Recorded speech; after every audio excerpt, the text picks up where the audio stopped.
PM Modi के 3.5 minute वाले भाषण पर कांग्रेस का सियासी दांव देखने मिला है।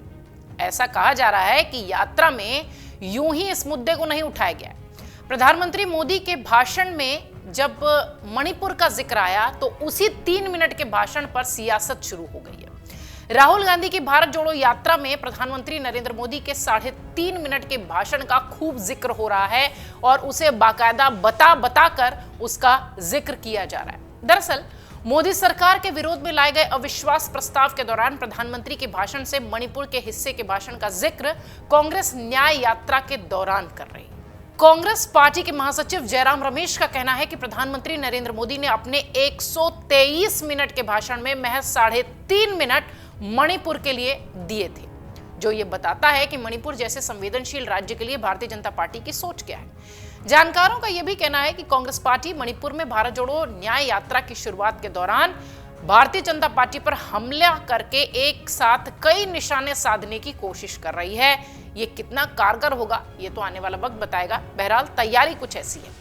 कांग्रेस ने जब भारत जोड़ो न्याय यात्रा की शुरुआत की घोषणा से की तो तभी ये बात तय हो गई थी कि कांग्रेस इस मुद्दे पर भारतीय जनता पार्टी को घेरेगी, क्योंकि मणिपुर से ही उन्होंने तैयारी की थी।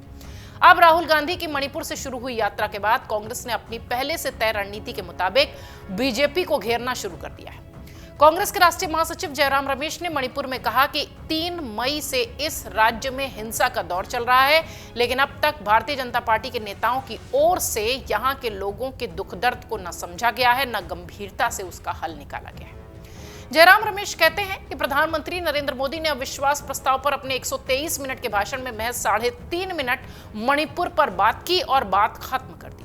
उनका यह कहना है कि मणिपुर के लोगों का दुख दर्द समझने के लिए बीजेपी के ना किसी नेता के पास वक्त है और ना ही उसको सुलझाना वो चाहते हैं। सियासी जानकार मानते हैं कि अविश्वास प्रस्ताव पर प्रधानमंत्री नरेंद्र मोदी के भाषण का जिक्र कांग्रेस एक साथ कई निशाने साधने के लिए कर रही है।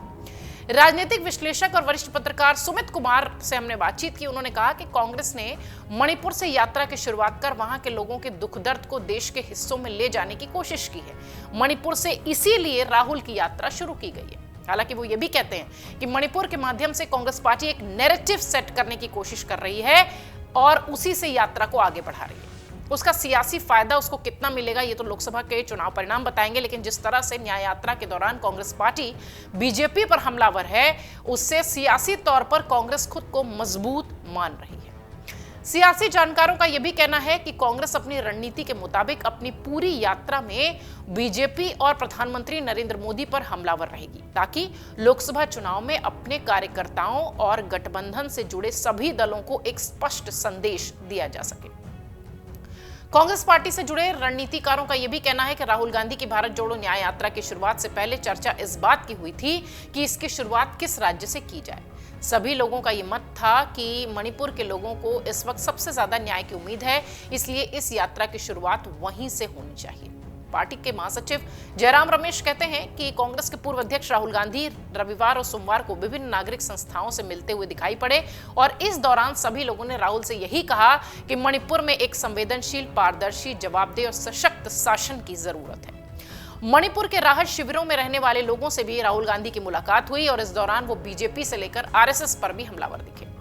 कांग्रेस पार्टी से जुड़े नेताओं का यह भी मानना है कि पार्टी लगातार मणिपुर मामले पर न सिर्फ सत्ता पक्ष को घेर रही है, बल्कि जवाबदेही के लिए दबाव भी बना रही है। पार्टी के नेताओं ने अपनी भारत जोड़ो यात्रा के दौरान मणिपुर में मारे गए लोगों से प्रमुखता से उनका मुद्दा उठाया, उनकी बात की।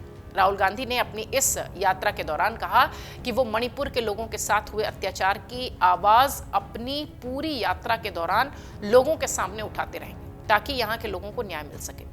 कांग्रेस पार्टी के नेताओं का मानना है कि जिन नेताओं को मणिपुर की घटनाएं कोई खास नहीं लगती हैं, उनके लिए भारत जोड़ो न्याय यात्रा एक बड़ा सबक साबित होगी। बहरहाल अविश्वास प्रस्ताव के दौरान सदन में जो प्रधानमंत्री मोदी ने भाषण दिया था, उस 3 मिनट की बात को न्याय यात्रा से जोड़कर कांग्रेस फायदा लेना चाहती है। कितना फायदा होगा ये तो लोकसभा चुनाव परिणाम में दिखाई पड़ेगा, लेकिन निश्चित तौर पर एक स्ट्रैटेजी के तहत मणिपुर से भारत जोड़ो न्याय यात्रा निकाली गई है कांग्रेस की तरफ से। अब देखना यह है कि इसका इंपैक्ट भी क्या भारत जोड़ो यात्रा की तरह दिखाई पड़ेगा।